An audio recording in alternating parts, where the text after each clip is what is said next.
Videographer P. Nunez has been unemployed since March.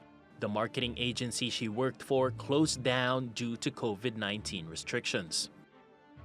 With unemployment checks as her only source of income, she and her 2 roommates now owe their landlord $12,000. Financially, the pandemic has affected me because even though I'm receiving unemployment, it's still not the same amount that I was before. My rent is like about 30% of my income was before the pandemic. She's among nearly 7 million people in the US at risk of being kicked out of their homes due to missed rent payments. It's a crisis that could get worse, with firms still laying people off at historically high rates. 1.4 million people in the US filed new unemployment claims last week, up from 1.3 million the week before. Fresh claims have been above 1 million for a record-breaking 18 consecutive weeks. Continuing claims declined by 1 million, but remained at an elevated 16 million people. So far, Americans out of work have received an extra $600 a week in unemployment insurance. But those payments expire next week.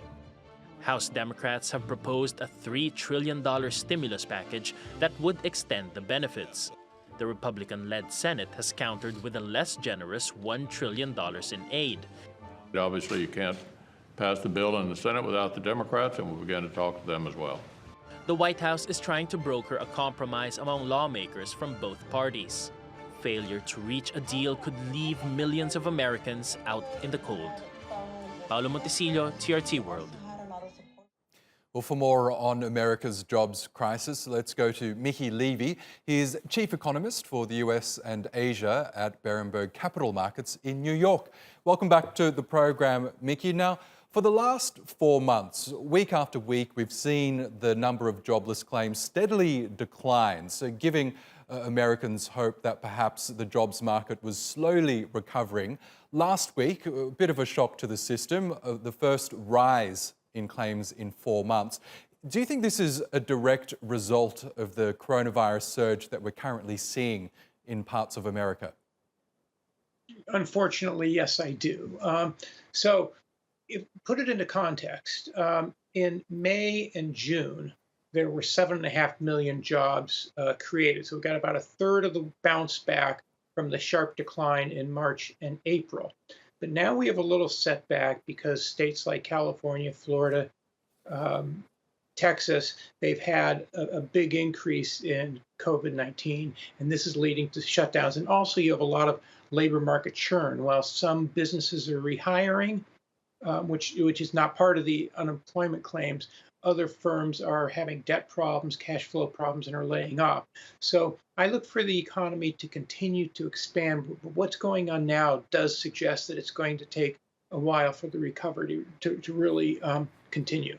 Yes, and as you say, in the months of May and June, the US added a combined 7.3 million jobs. We also saw a slight recovery in retail sales for the month of June, and now we're seeing these latest jobless claims numbers, which are disappointing, to say the least. Do you believe that things are going to get worse before they get better in terms of the economy?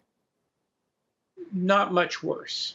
You still see pickups in retail sales. Most industries are back to full capacity. And so the unemployment claims, remember, that's for people who have applied for claims because they're furloughed or lost their jobs. That does not reflect the businesses that are already rehiring. So I think after a sharp surge that got us partway back, now things are flattening out. But I do think the economic expansion will be continued, but it just cannot continue at a V shape. And I think the critical period is coming up now, and what happens to the health and the incidence of the COVID-19 in these critical states. But I'm optimistic over the intermediate term, but the next couple months things are flattening out some. We know US lawmakers are currently under pressure to come up with a new stimulus package. They've already spent trillions on previous iterations of aid to tackle the economic impact of the coronavirus pandemic. But things like federal unemployment assistance are due to expire at the end of July. How crucial is it that US lawmakers come up with something sooner rather than later? Well, it's absolutely crucial, and both the administration, the Trump White House, and Democrats in Congress recognize that the enhanced unemployment compensation benefits run out July 26th, and they will do something. They're just now beginning to negotiate seriously, and when pressed, Congress and the White House, when pressed with deadlines, Congress and the White House always come up with a solution. So I fully expect they will respond, and the unemployment benefits will be extended. I don't think there's any question about that, because both sides of the political aisle recognize the importance of it. Now, we are currently seeing the price that Americans are paying for this rush to really reopen some of the states' economies. Do you expect that the tone has slightly changed among the decision makers, that perhaps they even regret reopening their economies too soon?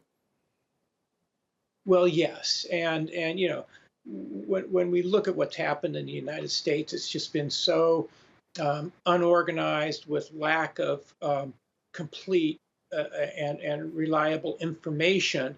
And so, yes, while places like New York, New Jersey, Connecticut incurred terrible spikes in COVID-19 and death rates early on, now they're doing much better. But other states didn't follow the signals. Everybody's on their own playing field, and they opened up too early. And it's part of the American citizenry, just part of their nature to take risks, unfortunately. And you know, so the incidence is backed up in these states. And my hunch is that while the incidence is back up, the death rates will not be anywhere close to what was incurred by New York, New Jersey, Connecticut earlier, and we'll get over this. But at the same time, it's really delaying and postponing the reopening of these economies, and of course that affects people and businesses and the unemployed. Okay, Mickey Levy from Berenberg Capital Markets in New York, thank you again for joining us on the program.